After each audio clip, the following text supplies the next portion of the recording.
How's it going? In this video I'm going to show you how to make font bigger on iPhone. So the first thing you want to do is open up your settings. Scroll down until you see display and brightness. And here you see text size. Open that up.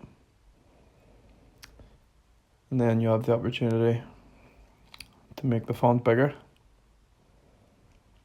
So you can choose your preference. And if that text isn't bigger, you can come into your accessibility and then choose display and text size, and then larger text.